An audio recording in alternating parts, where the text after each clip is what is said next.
Hello children, how are you all? I hope you are fine. Okay, I am Dakshayani from Biology Department from Bardasnar Metric Higher Secondary School. Listen children, today we are going to study 11th standard Zoology, Volume 1, the first lesson, the living world. Okay, first what do you mean by the living world? Okay, the place where we live. Only we humans live in the world? No. Plants, animals and many microorganisms, snakes, etc. and some reptiles and more, birds, everything live on the world. So, in this lesson, we are going to discuss about how the organisms are classified. Okay children, and first topic what you are going to discuss is that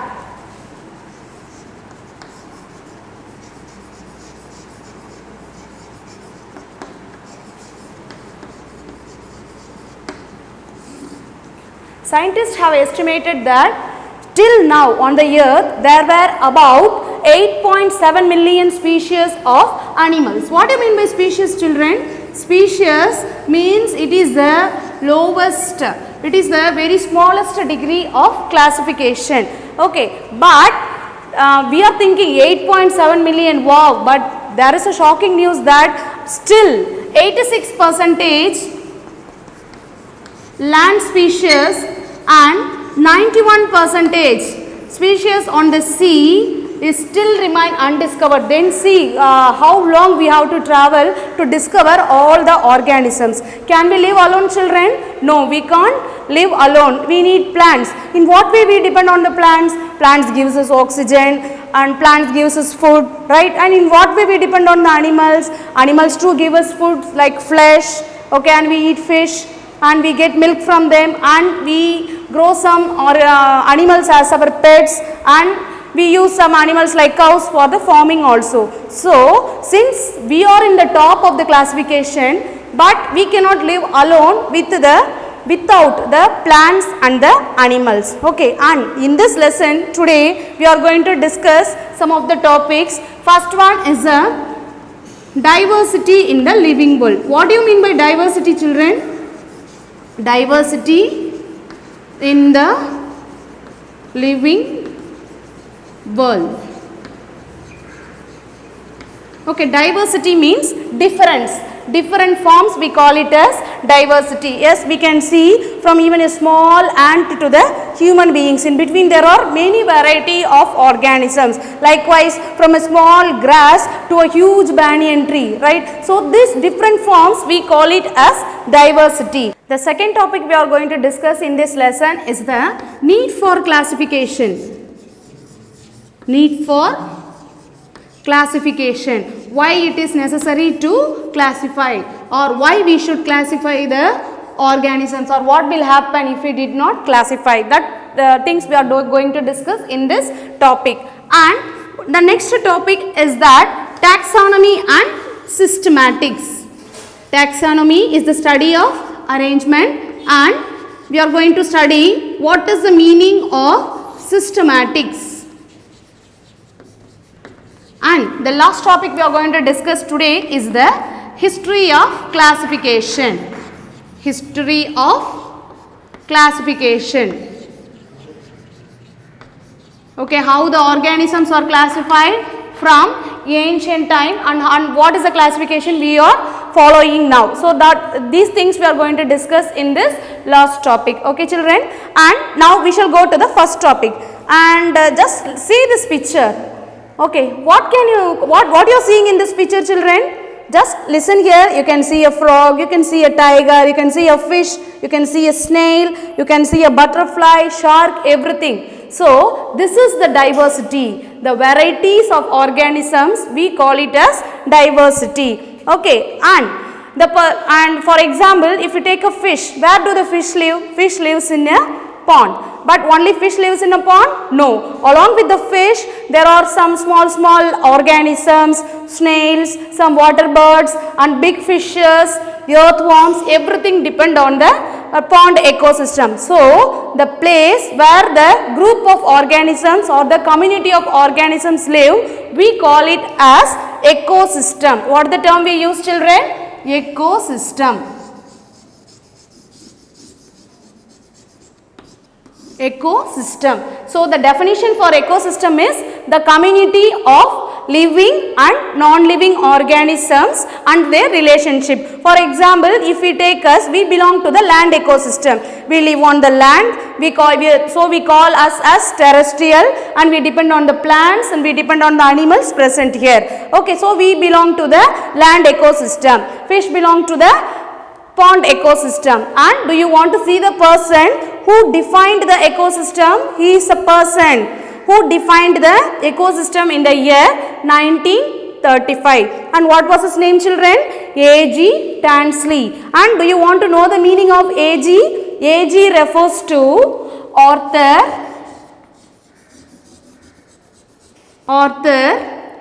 George Tansley. Arthur George Tansley. So, in short, we say it as A.G. Tansley. So, he was a person who defined the ecosystem. Okay, and ecosystem, I told you, group of organisms live. So, the biodiversity, the next topic what you are going to see is the biodiversity. What do you mean by biodiversity, children?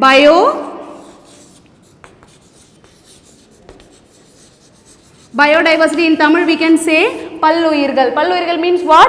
Pala Uyirgal. Okay, that I told you. If you take a pond, you can see many organisms other than a fish. So that one we call it as biodiversity. And the person who coined the term biodiversity is Walter Rosen. Okay, in the year 1985, he was the first person who used the term biodiversity. Sir Walter Rosen.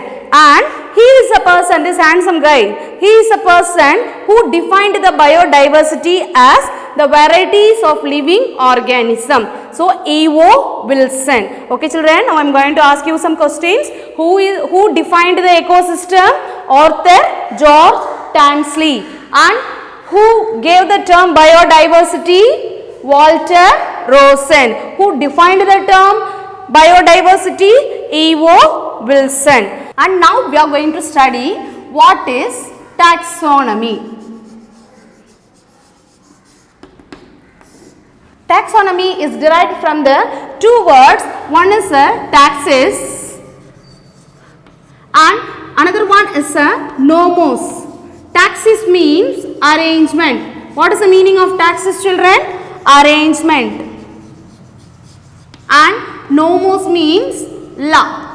Okay, there is some, we apply some rules for classifying or arranging the organism. That is a taxonomy. So, taxonomy means, the definition for taxonomy is, it is the science of arrangement. And how we can arrange? By identifying, by giving a description, by giving a name, by naming and then classifying. So, these are all the steps we use in taxonomy. Okay, and now we are going to see the person who gave the term taxonomy. Okay, see this person, children.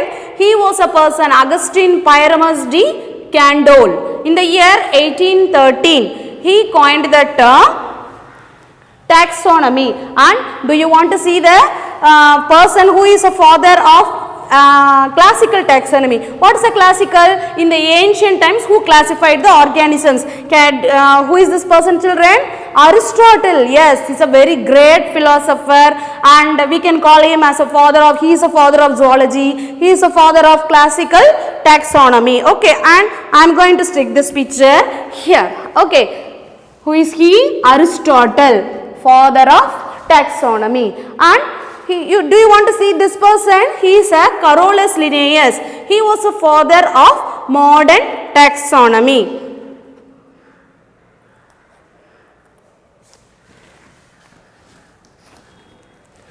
Listen, children, who is the father of classical taxonomy? Aristotle. And who is the father of modern taxonomy? Carolus Linnaeus. So, this lesson, in the next topic, we are going to study the history starting from Aristotle to Carolus Linnaeus, how they classified the organisms. And next, what is the next topic we discussed? Systematics. Systematics is same as a taxonomy, same, identifying, describing, naming and classifying the organism. But there is a slight difference between the taxonomy and systematics, because in systematics we study about the evolutionary relationship. What I told you children, evolution, how we are related to our ancestors. So, evolutionary relationships can be studied in systematics. So, systematics is similar to taxonomy, but in addition we are studying the evolutionary relationship also. And now we are going to study the topic history of classification. History of classification.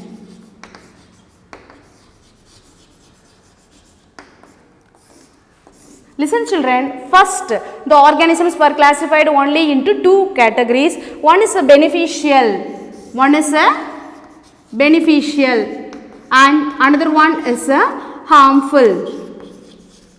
What are the beneficial organisms? Cow, goat, hen, these all classified under the beneficial, and snakes, tiger, lion, everything were classified under the harmful. This was the first system, first how they classified the organisms, and later they classified them into 5 categories. One into domestic, wild, then next as a creeping,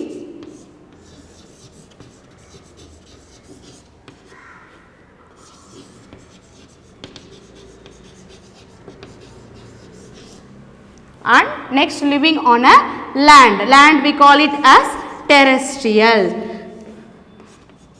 Land we call it as terrestrial. Swimming we call it as aquatic. So, listen children, what do you mean by domestic? The animals we use which grow in a habitat, which live along with the human beings, we call it as a domestic. Wild means animals which live in the forest, we call it as wild. And creeping means the organisms don't have the legs, for example snakes, all these urvana we call, right, all these organisms comes under the creeping. And which lives in water, which swims, fishes, they are called as aquatic, and which live on land we call it as terrestrial. Aristotle, he classified the organisms into 5 based on their locomotion. What is a locomotion children? Locomotion is a movement from one place to another. For example, how the frog moves from one place to another? Frog hops, jumps from one place to the another. And how we move with the help of the legs. So, based on their locomotion, he classified into 3 types. One is which lives on land. Walking animals he classified as terrestrial. Next, flying he classified as aerial. Aerial means flying organisms. And next one he classified as aquatic. Aquatic means water. So, those who live on land, terrestrial, the organisms which fly comes under the aerial, and which swims it comes under the aquatic. And there is another method of classification also. Aristotle again classified the organisms as with blood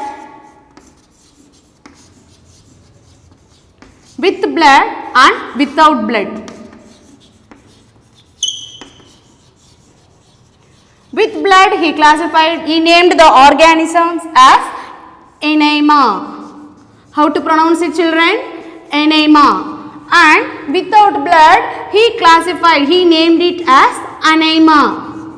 It's a simple difference is there children, Anima and Anima. Okay, and now we are going to see the limitations. What is the limitations? Limitations in the sense Aristotle's classification cannot be followed all the time. For example, I will give one example. You take a frog. Okay, frog when it is in the tadpole stage, when it is a young ones, it lives in land and it breathes with the gills. But when it grows, it comes to the land and it start to breathe with the lungs.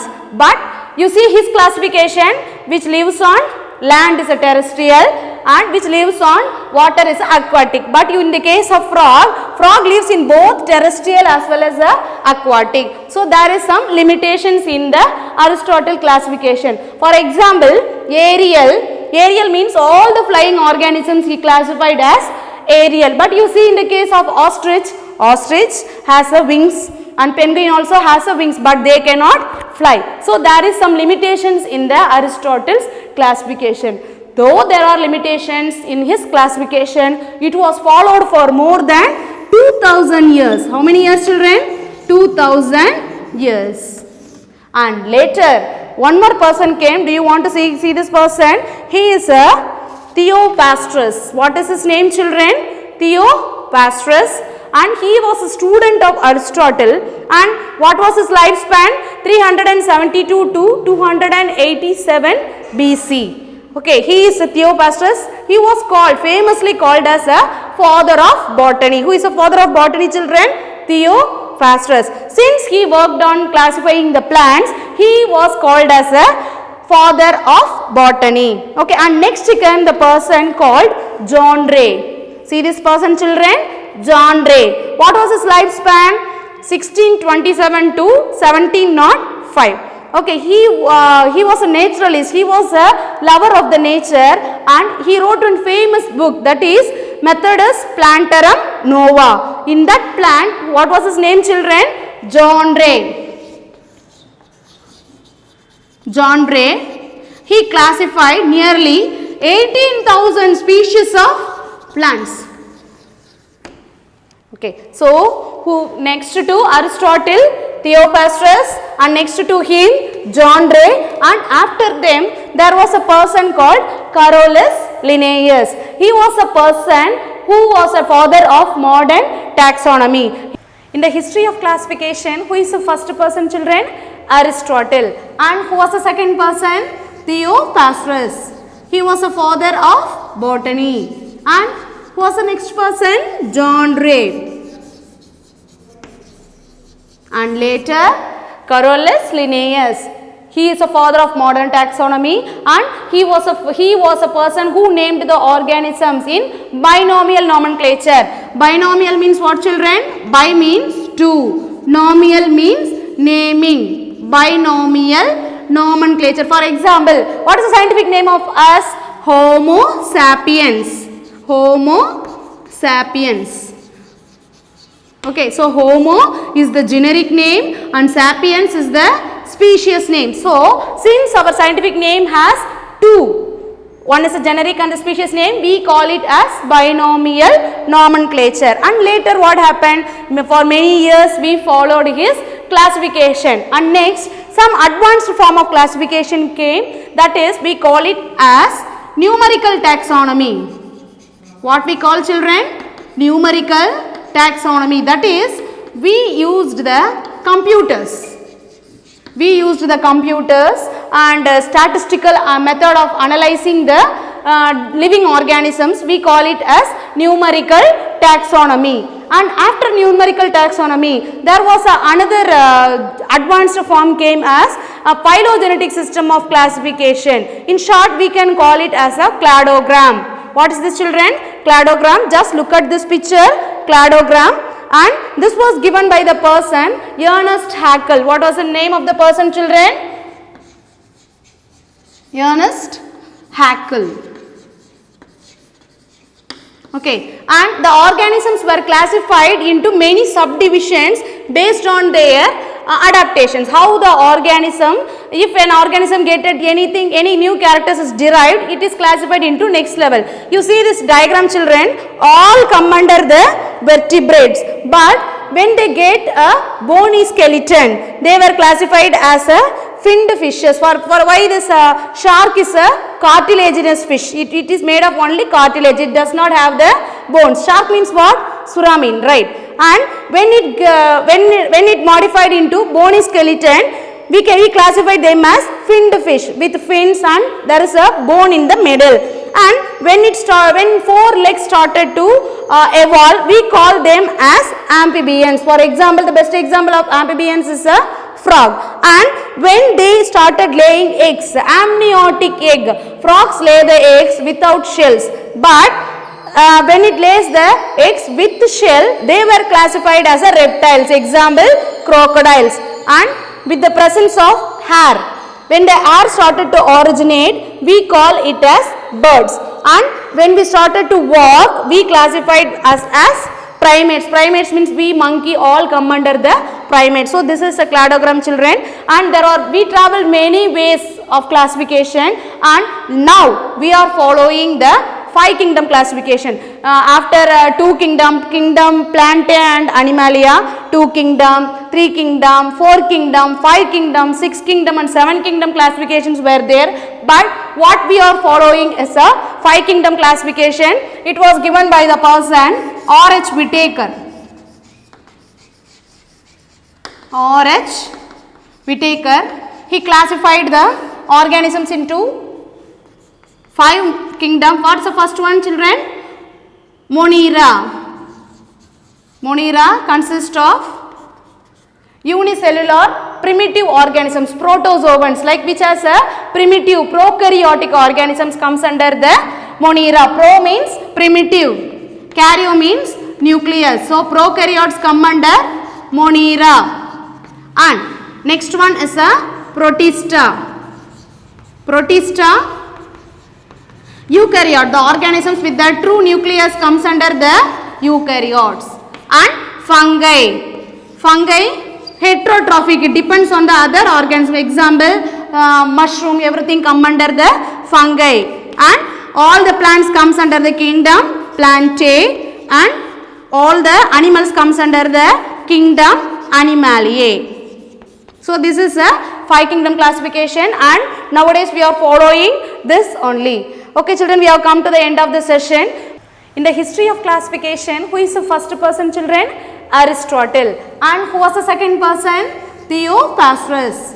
He was the father of botany. And who was the next person? John Ray.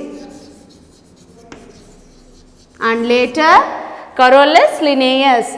He is a father of modern taxonomy, and he was a person who named the organisms in binomial nomenclature. Binomial means what, children? Bi means 2. Nomial means naming. Binomial nomenclature. For example, what is the scientific name of us?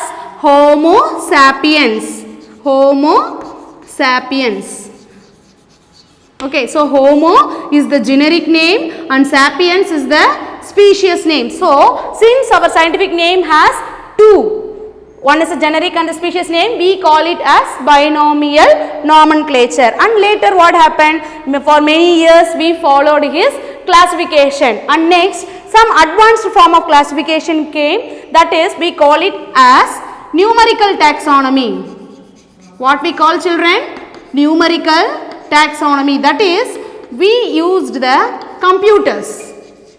We used the computers and statistical method of analyzing the living organisms. We call it as numerical taxonomy. And after numerical taxonomy, there was another advanced form came as a phylogenetic system of classification. In short, we can call it as a cladogram. What is this, children?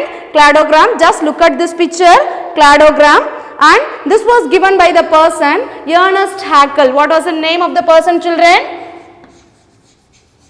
Ernest Haeckel. Okay, and the organisms were classified into many subdivisions based on their adaptations. How the organism, if an organism get anything, any new characters is derived, it is classified into next level. You see this diagram, children, all come under the vertebrates, but when they get a bony skeleton, they were classified as a finned fishes. For why this shark is a cartilaginous fish? It is made of only cartilage. It does not have the bones. Shark means what? Suramin, right? And when it modified into bony skeleton, we classify them as finned fish with fins and there is a bone in the middle. And when 4 legs started to evolve, we call them as amphibians. For example, the best example of amphibians is a frog. And when they started laying eggs, amniotic egg, frogs lay the eggs without shells, but when it lays the eggs with shell, they were classified as a reptiles, example crocodiles. And with the presence of hair, when the hair started to originate, we call it as birds. And when we started to walk, we classified as primates. Primates means we, monkey, all come under the primates. So this is a cladogram, children, and we travel many ways of classification, and now we are following the 5 kingdom classification. After 2 kingdom Plantae and Animalia, 2 kingdom, 3 kingdom, 4 kingdom, 5 kingdom, 6 kingdom and 7 kingdom classifications were there, but what we are following is a 5 kingdom classification. It was given by the person R.H. Whitaker. R.H. Whitaker, he classified the organisms into 5 kingdom. What's the first one, children? Monera. Monera consists of unicellular primitive organisms, protozoans, like which has a primitive prokaryotic organisms comes under the Monera. Pro means primitive, karyo means nucleus, so prokaryotes come under Monera. And next one is a Protista. Protista, eukaryote, the organisms with the true nucleus comes under the eukaryotes. And fungi. Fungi heterotrophic, it depends on the other organism, example mushroom, everything come under the fungi. And all the plants comes under the kingdom Plantae, and all the animals comes under the kingdom Animaliae.